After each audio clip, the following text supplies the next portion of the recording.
All right, thank you for joining us for Community Connection. I am Stacey Connor, Realty One Group Universal and ParkBench.com affiliate. I have the pleasure of being with Larry Troy Jr., the owner and visionary of Gliding Dragons Entertainment. Looking forward to hearing how you got started and the entertainment, the media business, as far as, all the production stuff you see on the back end of videos, movies, events that you attend, that's all being done by a production company or entertainment company such as Larry and Gliding Dragon. And, looking forward to hear kind of how he got started and his background in this business.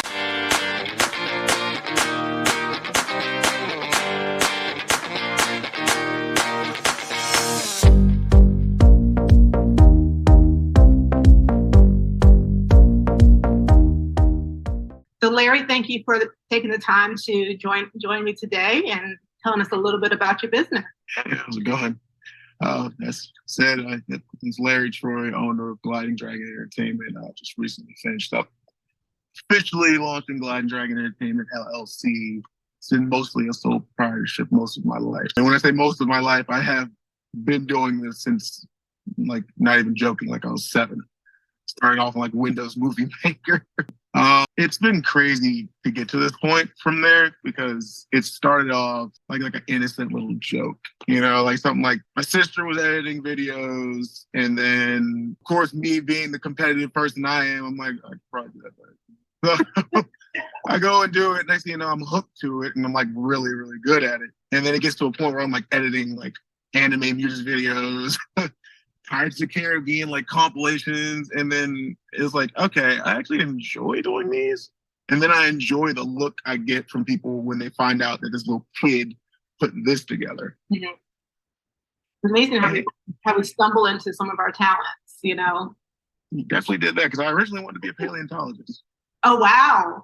Oh, well, I wanted to be an archaeologist. I thought I was supposed to be studying bones and rocks and all that good stuff. So I blame Jurassic Park. Going from creating, just animes and taking just existing movies, like you say, just kind of playing around and getting creative with that. What made you decide to turn that into a business?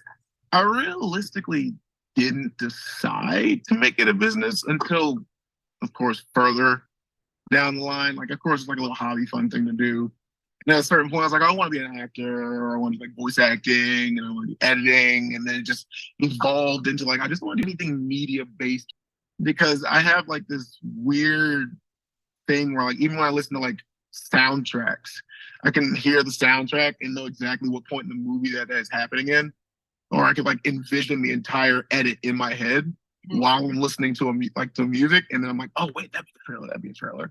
I was like, yeah, that's probably better to be a job since I'm good at it. That's what realistically made me kind of transition. Plus the coming to the reality that Jurassic Park was a fiction and not real. How long have you been doing this as a business versus or just how long have you been doing the media and production experience? Well, wow. Man, I'm 30 now.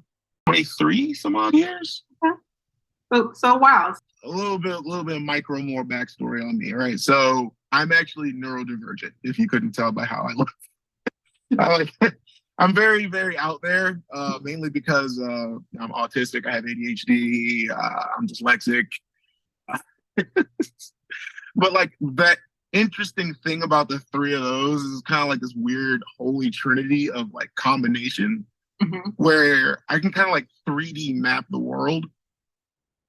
And then I kind of live in my own world.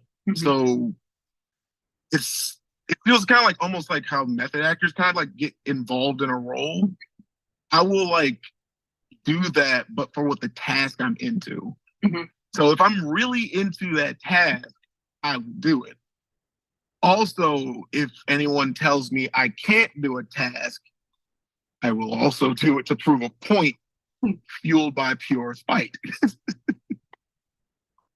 So, it's an interesting, it's got a nice little cool superpower to it, which then translated into art. Yeah. But I think it's definitely sure motivating and inspiring to those who are dealing with some of those say challenges, but some of those things that life throws at us, you know, that we. Yeah, I just found this out last year. Yeah. Like I haven't known. I actually just thought I was weird most of my life. I mean, to be fair, I'm not. I like weird. Yes. I like being different, but I also don't want to be like that guy that tries to be different. Yeah, I'm dressed like this, but this is more like a signature I kind of adopted, just so like gig to gig recognize me more often. When I was in high school and I was in the AV class, I was pretty much running the like the morning announcements setup type situation. So I went to Overley High School over in Rosedale. Okay. Their news channel at the time was called WOHS, which was it was broadcast throughout the school because they had a AV classroom. So they had a physical like newsroom with like tapes and all of that stuff. And that is the place where I really got into it because I was like, oh wait, this is a class. Oh look, a class I don't have to fail because I actually enjoy it. So one of the biggest issues through school was just getting through it because it's like certain subjects I couldn't stand, so I sucked at it. Even though I knew the subject, I just wasn't clicking for me. Yeah. But when it came to the video, it ended up being to the point that I was getting dragged from different classrooms by teachers calling each other over the intercom for me to come help fix stuff. Doing that, I edited me and like another few people. We would start doing something a little different where we would edit the actual intros. But there used to be like little intros to them that were before they're like, oh, like, just nothing done to them. The first one I did was a music video style with like different people edited around and chopped up to the beat of the song, and it blew everybody's minds. That was the first time they actually like enjoyed and paid attention to the show. I'm like, yeah, I got to keep doing this for work.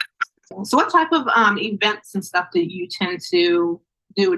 Is it more big productions? Do you work with, I guess, people who are just throwing like backyard parties and they want some entertainment set up? Kind of how does that? That's the cool thing about me, right? I started with literally being a backyard photographer. Like, oh, here's $100, go away type thing, right?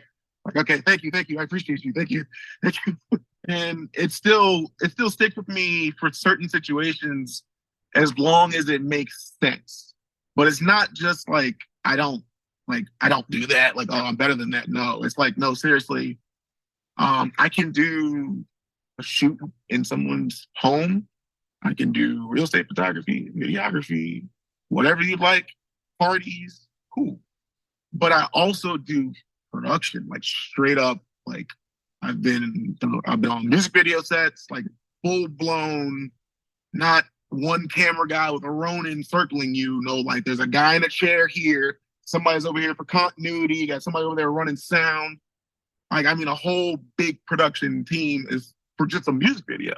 And even that as a local person. But like the most recent things, I've done a lot of concerts in the area, up and down the East Coast, all across.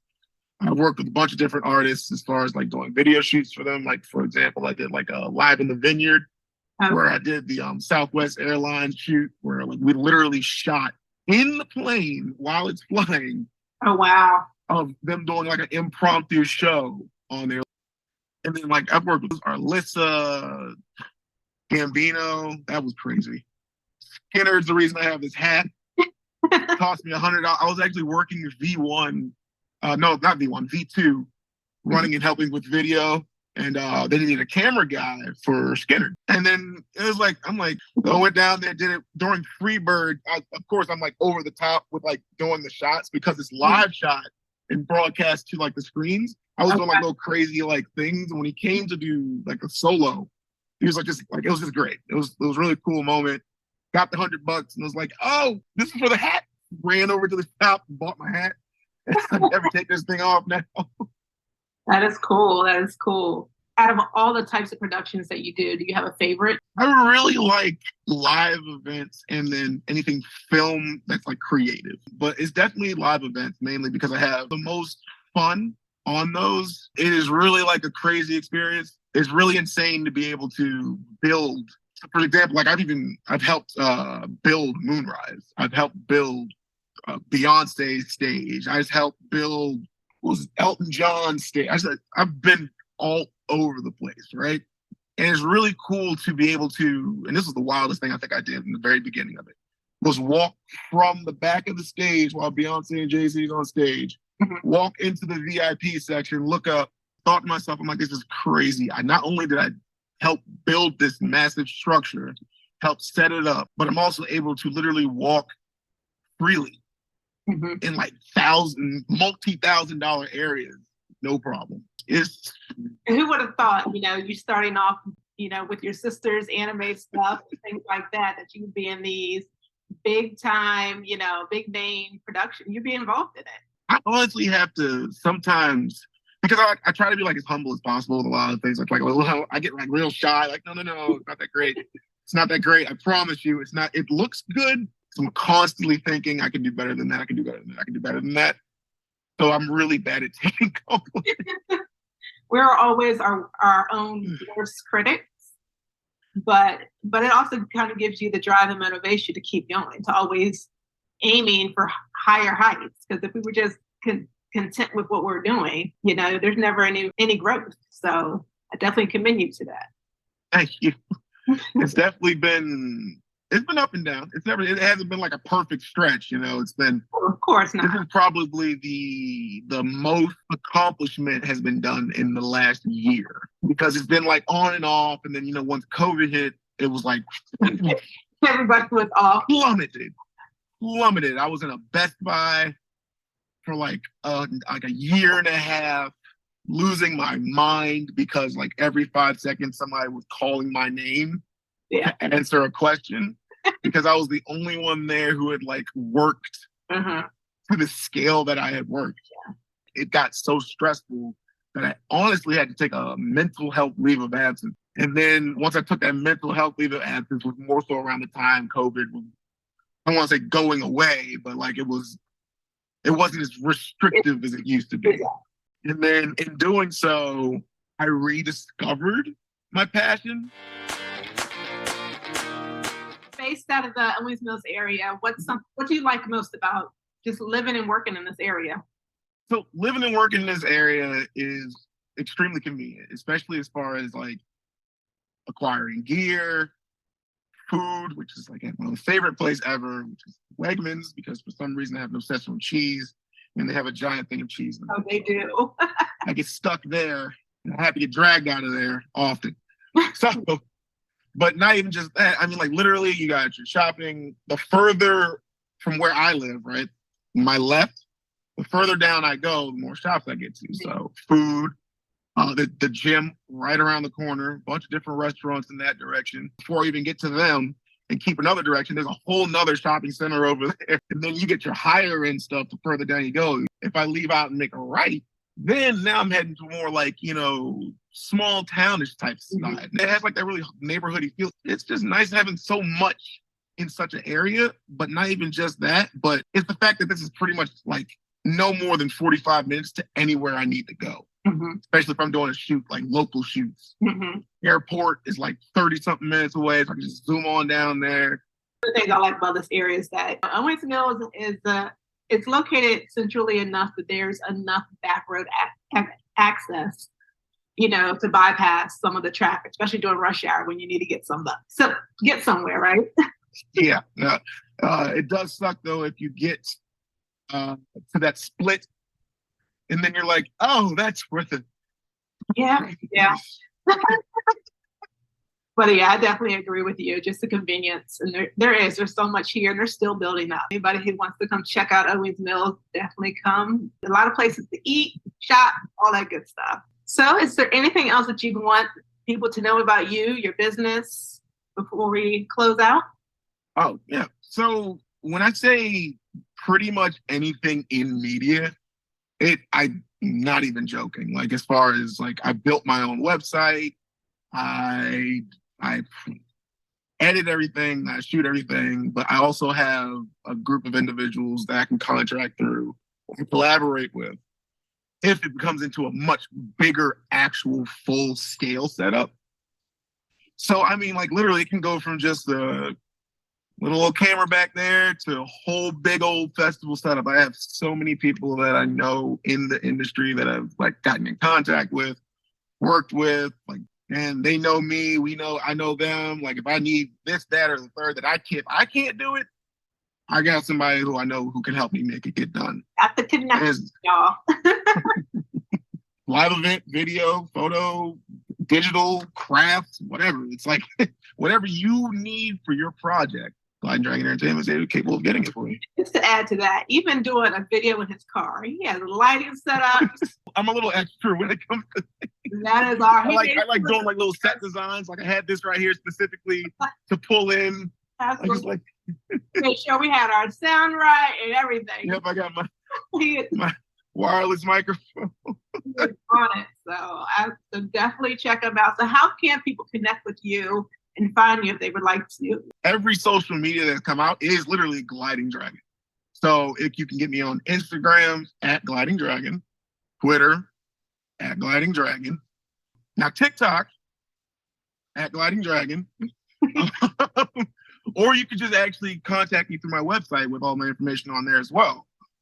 My website is glidingdragonentertainment.com.